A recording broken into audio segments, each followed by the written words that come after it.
पाकिस्तान के defence minister Khwaja Asif साहब ने रिसेंटली एक प्रोग्राम में कहा कि वहाँ पे भी स्टैब्लिशमेंट की गवर्नमेंट आ गई है, तो वहाँ की स्टैब्लिशमेंट की भी यही पॉलिसी है कि अब अमन की तरफ जाना है, वॉर से निकलना है, क्योंकि वॉर के उनको कोई अच्छे नताइज नहीं मिले हैं, या फिर स्टैब्लिशमेंट का और ट्रंप का टकराव देख रहे हैं आप?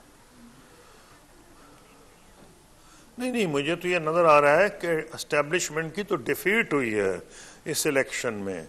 ये इलेक्शन जो है उसमें बल्कि इन्होंने तो थ्रेटन किया है कि कुछ जनरल्स को ये ट्रायल करेंगे। मेरे अपने ख्याल में अगर इन्होंने ये किया तो इनको इतनी जबरदस्त अंदर अमेरिका के कंफ्यूजन होगा, क्योंकि जिनके जोर पे ये चीन के साथ कुछ प्रेशर डालना चाहते हैं वो इनकी फोर्सेस हैं। कुछ को रेसलर तो नहीं है ना कि प्रेसिडेंट ट्रंप खुद जाके रेसलिंग करेंगे या कुश्ती करेंगे प्रेसिडेंट जी से, वो अपनी फौज के जोर पे ही करेंगे ना। तो एक तरफ तो वो ये कह रहे हैं कि अपनी फौज के कई जर्नलों के नाम ले कह रहे हैं मैं उनको ट्राई करना चाहता हूं वगैरह वगैरह।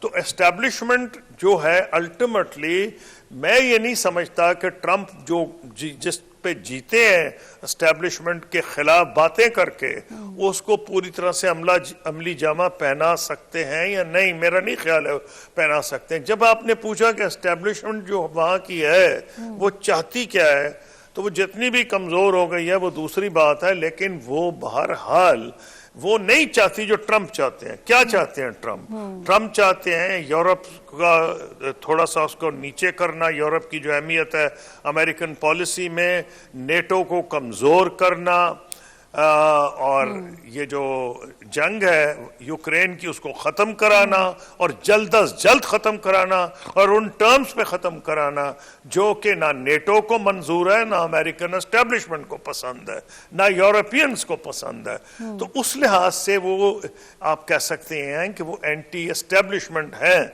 और जो सबसे बड़ा डर है उनको वो मिडल ईस्ट में तो कम है, ज्यादा डर उनको यूक्रेन का है कि प्रेसिडेंट ट्रंप जो हैं इतनी दफा ऐलान कर चुके हैं और उन्होंने पब्लिकली कहा है कि मैं नहीं यूक्रेन को पैसे दूंगा, अमेरिका के पैसे झोंके जा रहे हैं यहाँ। और सबसे बड़ा जो डर है वो असल में नेटो को है, यूरोप को है, अमेरिकन एस्टेब्लिशमेंट को है, क्योंकि जो दूसरी जंग अजीम के बाद एक आर्किटेक्चर बनाया गया था, इंटरनेशनल ऑर्डर बना था, उसमें अहमियत थी बहुत ज्यादा अमेरिका की लीडरशिप की, जिसमें बहुत से लोगों को अम्ब्रेला मिला था न्यूक्लियर, जैसे जापान है, कोरिया है, और उन्हें कहा गया था जी आप अपने न्यूक्लियर वेपन्स ना बनाएं, जापान को कहा गया, और हम आपको प्रोटेक्ट करेंगे। और यही अमेरिकन एस्टेब्लिशमेंट चाहती थी। लेकिन अब लग ये रहा है कि प्रेसिडेंट ट्रंप बिल्कुल नहीं चाहते